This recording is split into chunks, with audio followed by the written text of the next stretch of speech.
Comenzamos entonces. Este subtema está planteado con una pregunta. Dice, ¿qué elementos de los poemas de Netzahualcóyotl nos sirven para entender la realidad? Bueno, Netzahualcóyotl o Nezahualcóyotl, que está bien escrito de ambas formas o es viable escribirlo de ambas formas, fue un monarca y es un pilar importante en la literatura prehispánica. Sí, él escribió muchas poesías en náhuatl que hasta nuestros días pues se llegan a estudiar. Entonces vamos a dedicar esta sesión a conocer un poco más al respecto, ¿sí? Bien, poesía náhuatl.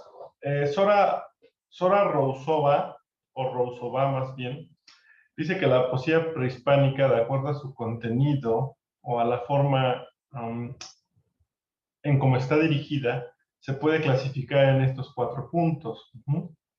La primera es Teocuicat, que quiere decir canto a los dioses. Estas piezas literarias están dedicadas a sus deidades, que recordemos que en la época prehispánica no eran monoteístas, sino politeístas, entonces tenían una pluralidad de dioses. ¿Sale? La siguiente es la Xochicuicatl, que se traduce como cantos a la flor, pero en esta metáfora los indígenas prehispánicos que componían poesía veían a la flor como la misma poesía. Entonces, digo, es una metáfora, la traducción sería cantos a la flor, pero dentro de la clasificación se entendería como cantos a la poesía. Sale las siguientes, Yaocuicat, que son cantos de guerra, y bueno, esto tiene que ver con composiciones dedicadas a la guerra o a héroes de guerra o a temas que tienen que ver con guerra o con batallas, que recordemos que en ese tiempo pues eran muy frecuentes. La última sería Ignocuicat, que son cantos a la angustia. ¿Por qué? Porque Ignoc significa huérfano y ese término lo relacionan al dolor, a la angustia, a la tristeza. Entonces, en estas 4 vertientes, nuestra autora clasifica las poesías prehispánicas. Ahora bien, ¿quién fue Nezahualcóyotl? Bueno, el significado de su nombre es coyote hambriento, pero Nezahualcóyotl fue un monarca que gobernó décadas antes de la conquista. Él fue conocido como un buen monarca. Él era un gobernante que trabajaba por el pueblo, que, bueno, trabajaba en un sentido no literal, ¿no? Es decir, se preocupaba por el pueblo y por su crecimiento. Y bueno, él hizo cosas, mejoró algunas infraestructuras. De hecho, él mandó a hacer en una zona que hoy es una zona arqueológica, lo mandó a llenar de flores de diferentes especies, de campos verdes y demás, y es considerado uno de los primeros jardines botánicos del mundo, ¿no? O sea, él tenía como una visión más allá de modernista, sí de crecimiento. Entonces, pues fue un monarca de hecho querido. Él, al ser hijo de otro monarca, él tuvo acceso de alguna forma a la educación. Si bien no había escuelas como hoy las conocemos, pero había algunas formas de estudio que les permitía conocer ciertas cosas, y él al ser hijo de un monarca pues tuvo acceso a ello, y eso pues lo convirtió en una persona culta y avanzada, al menos para la época, ¿no? Tomando en cuenta que tiene más de 500 años.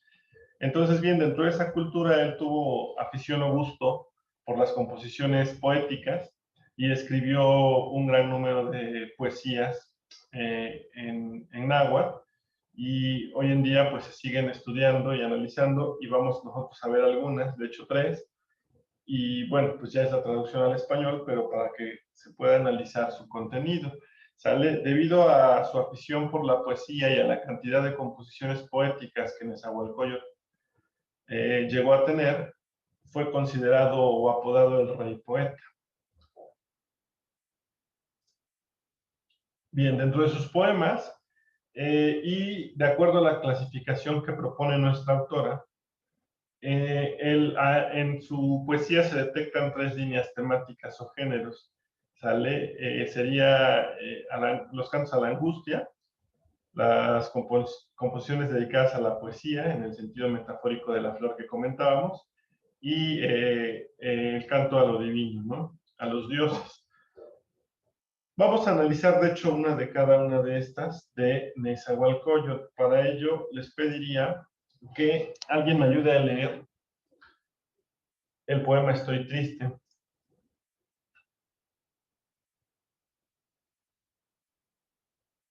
Por favor, Catherine. Estoy triste, me aflijo. Yo, el señor Nezahualcóyotl, con flores y con cantos, recuerdo a los príncipes a los que se fueron, a Tezosomoxin, a Cuacuatzin. En verdad viven allá en donde de algún modo se existe. Ojalá pudiera yo seguir a los príncipes, llevarles nuestras flores. Si yo pudiera yo hacer míos los hermosos cantos de Tezosomoxin, jamás perecerá tu nombre. Oh, mi señor, tú, Tezosomoxin. Así, echando de menos tus cantos, me he venido a afligir. Solo he venido a quedar triste. Yo a mí mismo me desgarro. He venido a estar triste, me aflijo. Ya no estás aquí. Ya no, en la región donde de algún modo se existe. Nos dejaste sin provisión en la tierra. Por esto, a mí mismo me desgarro. Gracias, Catherine. Bueno, esta poesía, que de hecho tenían por ahí alguna actividad con ella que muy pocos entregaron, pero bueno, quienes me hicieron favor de entregar la actividad y hacer la lectura de la poesía, pudiéramos identificar algunos aspectos interesantes en ella, ¿no? En principio de cuentas, cómo una persona de tan alto rango para el momento, ¿no? Como la autoridad superior al ser el monarca, ¿cómo puede ser tan sensible al fallecimiento? Porque es de lo que hablan, ¿no? Del fallecimiento de 2 príncipes. ¿Cómo puede ser tan sensible? ¿Cómo puede decir cosas como me desgarro, como me vengo a afligir, no solamente vengo a estar triste, etcétera? Eso es un elemento interesante de la poesía. Por otro lado, también dentro de ese extrañar, también habla en algunas metáforas y habla en plural también y dice, nos dejaste sin provisión en la tierra, por lo tanto, no habla solo por él, ¿no? Sino por más personas que pudieran entenderse como parte del pueblo a quien esos príncipes dejaron, ¿no? Tampoco dice las razones del por qué, pero obviamente se refiere a una muerte, ¿no? Entonces, podemos identificar en esta poesía la angustia, ¿no? La tristeza, se llama Estoy triste, ¿no? La aflicción con la que se redacta. Y bueno, también otro punto interesante en esta poesía y en todas las de Nezahualcóyotl es que pues son redacciones muy finas, reitero, ¿no? Tomando en consideración, si bien fueron escritas en náhuatl, pero tomando en consideración la época en que fue escrito, pues bueno, creo que son redacciones muy finas, ¿no? Bueno, entonces, pues esta sería una poesía que corresponde al género, según el planteamiento de nuestra autora, a los cantos de angustia. La siguiente correspondería a cantos a lo divino, porque se refiere en ella a una deidad. ¿Quién me puede ayudar a leerla, por favor? Luz, te escuchamos, gracias. Buenas tardes. Buenas tardes. En el interior del cielo, solo allá en el interior del cielo, tú inventas tu palabra, dado por la vida, que determinarás, tendrás fastidio aquí, ocultarás tu fama y tu gloria en la tierra, que determinarás. Nadie puede ser amigo del dador de la vida, amigos, águilas, tigres, a donde en verdad iremos. Mal hacemos las cosas, oh amigo, por ello no así te aflijas, eso nos enferma, nos causa la muerte. Esforzados todos tendremos que ir a la región del misterio. Gracias, Luz. Bueno, en esta poesía también podemos rescatar algunos puntos. En primera, pues decíamos, ¿no? Pertenece al género cantos a lo divino porque pues se refiere a una deidad, ¿no? Tampoco especifica cuál, pero dice que le habla a un Dios, ¿no? Y también dice que está en el cielo, y también pareciera como que le está pidiendo una respuesta, como se percibe algo como de confusión, está diciendo qué determinas, estás enojado con nosotros, tendrás fastidio aquí. Algo así es lo que quiere reflejar. ¿Por qué lo dice?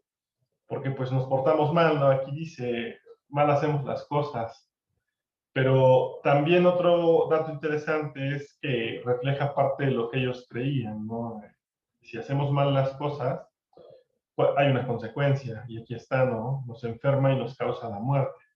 Entonces era como un planteamiento del castigo que ellos recibían por no hacer bien las cosas.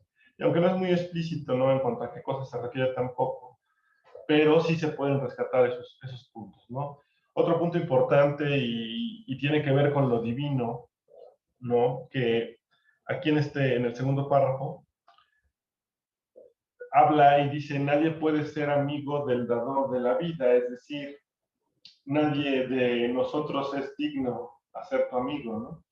Entonces, bueno, habla obviamente del respeto y la diferenciación que hace, aún él siendo un monarca y la máxima autoridad en su pueblo, pues no se siente digno de ser amigo de la deidad, ¿no? La divinidad a la que se refiere. Entonces, bueno, pues esos son los aspectos que pudiéramos rescatar de esta segunda poesía.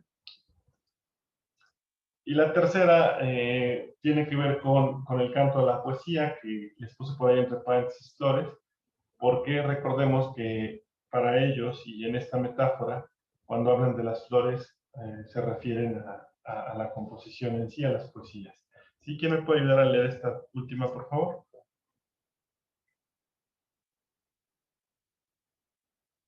Gracias, Edgar, te escuchamos.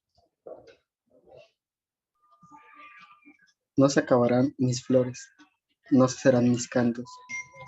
Cantor los elevo, se reparten, se esparcen, aun cuando las flores se marchitan y amarillecen, serán llevadas allá, al interior de la casa del ave de plumas de oro. Gracias. Bien, en esta composición, y escogí esta en particular porque para poder entender esa metáfora en cuanto a la poesía y las flores, creo que esta poesía es ideal. ¿Por qué? Porque cuando dice no se acabarán mis flores, también recalca, ¿no? Que el canto o la poesía que él está haciendo, dice no acabarán mis flores, no cesará mi canto. O sea, ahí está clara la referencia, ¿no? Y bueno, aquí puedes rescatar diferentes aspectos también de los que habla. Creo que él decía, y no sé, ¿no? Pudiera entenderse de dos formas. Se refiere a que algo termina, ¿no? Dice, se marchita, aun cuando las flores se marchitan y amarillecen, serán llevadas allá al interior de la casa del ave de plumas de oro. Pudiéramos entender que se refiere a lo que termina, a la muerte, a lo que cuando uno llega a su fin, ¿no? En esta tierra, pero también hay algo más que se pudiera interpretar de ello.